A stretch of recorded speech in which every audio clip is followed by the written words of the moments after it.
Hello everyone, welcome to think geopolitic. Iran US का war खत्म नहीं हो रहा, तब एक नए वॉर की चर्चा होने लगी है।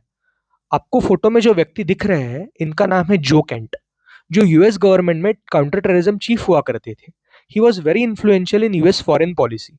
पर एक महीने पहले इन्होंने रिजाइन कर दिया, यह कह के कि US's attack on Iran was unnecessary और Iran was never going to attack USA.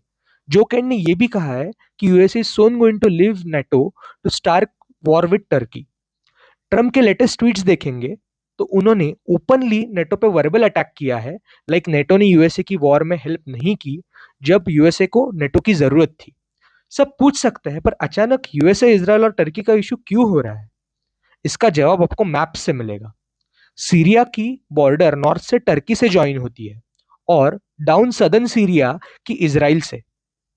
Syria इतने साल इसिस और रिजिम चेंज से स्ट्रगल कर रहा है। According to Israel, Turkey Syria में इस्लामिक एक्सट्रीमिस्ट ग्रुप को पावर दे रहा है to create its influence in the region, और वही एक्सट्रीमिस्ट ग्रुप बाद में जाके इसराइल पे हमला करते हैं। टर्किश प्रेसिडेंट एर्दोगान खुद को इस्लामिक वर्ल्ड का लीडर बनाना चाहते हैं और फिर से ऑटोमन एम्पायर का सपना देख रहे हैं। After Hamas attack on Israel in 2023, Israel ने भी स्ट्रांगली रिटेलिएट किया था with powerful and destructive attacks on Hamas. तब एर्दोगन ने इसराइल को हिटलर से कंपेयर किया था। So to avoid Syria from becoming a new Iran on its border, Israel will have to attack Turkey soon with the help of USA.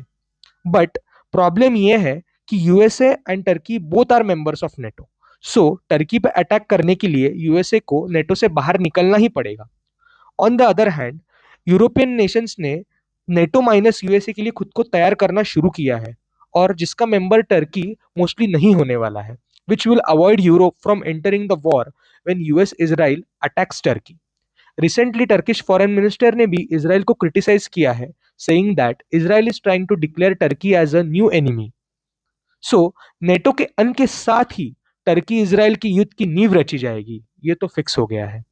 So this war is inevitable, and आगे जाके Israel will also attack Pakistan someday, not immediately, but surely in coming future.